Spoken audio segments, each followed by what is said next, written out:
I recently had a client share a story with me, and I just knew that I had to talk about it. Obviously, like I got their permission because what happened to them happens to so many of us. Someone thought that they could play the push and pull game, but there happened to be a twist in the story. And this person, the narcissist, expected my client to chase and beg them, as they all do, right? Instead, my client flipped the script, and I really wanted to share this insight with you, my friend. If you've ever had someone just pull away and expect you to chase them, you're going to want to hear this story. Hello, my friends, and welcome back. I hope that you're all doing really well. So I have permission from my client to share this experience, this story with you. And I really wanted to share it with you because I think that this happens to so many of us. And I wanted to share this so that you can see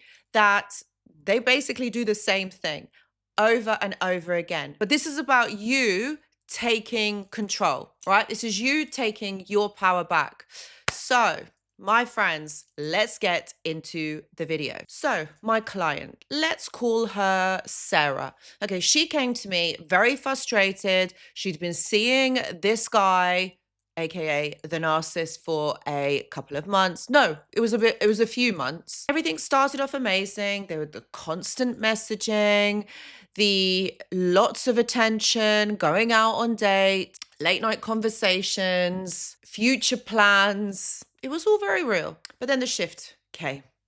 And as we know, those messages slowed down. The energy changed, and suddenly they were too busy. Canceling plans last minute, like so rude, so rude. And they basically weren't answering back as much. They were dry answers. There weren't any kind of plans being made going forward.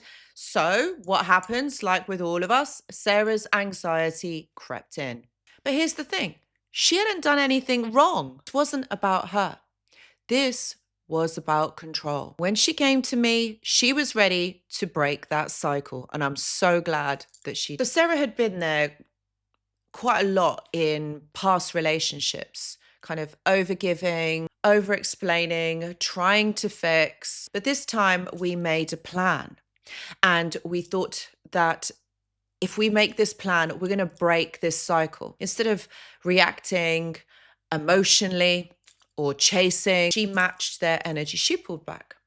Because that's the thing, my friends. If you match someone's energy and you do what they are doing, I guarantee you they're not going to like it, especially if it is a narcissist. Because remember, this is someone that thrives on attention, thrives on your emotional validation. So when that suddenly stops, they're the ones that are going to notice it. It affects them more than it affects you, believe it or not. So if this person, so the narcissist would take hours to respond or get back to her. So you know what? She wasn't in a rush to answer back either. She would take hours or a little bit longer to answer back to this person. At first, crickets, silence, and then the test started. 2 days later, she gets a text, a random text, may I say, saying, "Hey." Then a vague, "How are you?" or "Hope you are okay." And then Sarah didn't answer. And then a few moments later, they answered with, "Did I do something wrong?" Oh, they were feeling it now. Oh, yes, my friends. They were feeling the silence, the crickets now. They weren't used to Sarah holding her ground. They weren't used to Sarah putting her boundaries up. They thought, because remember, they form opinions of you right at the beginning. So they knew that Sarah, my client, was compassionate, was kind, empathetic individual. And they knew that they could play this game on Sarah. They expected her to chase, to seek approval. But instead, she gave them a dose of their own medicine to sit in their own uncomfortableness. Now, look, one thing I do want to make clear, we're not playing tit for tat. We're not playing games. But at the end of the day, what is the alternative? If you do not mirror their behavior back to them, the narcissist is going to carry on playing this game in this loop, and they are going to make you feel less than. They're going to make you feel like you are on the hook. And that's what I didn't want for my client. I really wanted her to step back into her own power and look at this, for what it really was. If someone is doing this right at the beginning and they're not showing up for you, they're not giving you literally 50%. That's all we need. We don't even need 100%.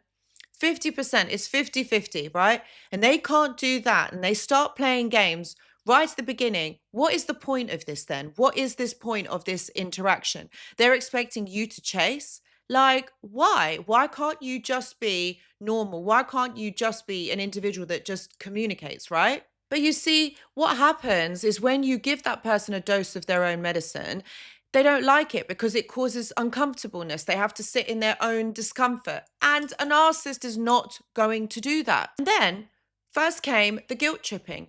He basically messaged her saying, I feel like you just don't care anymore. Then the little attempts to kind of, like put in the little jealousy bit there, like mentioning how busy they were and how weird things were, basically to get you, meaning my client Sarah, to start thinking about it. Now, if you're not aware of this, can you see how this is all a manipulation tactic?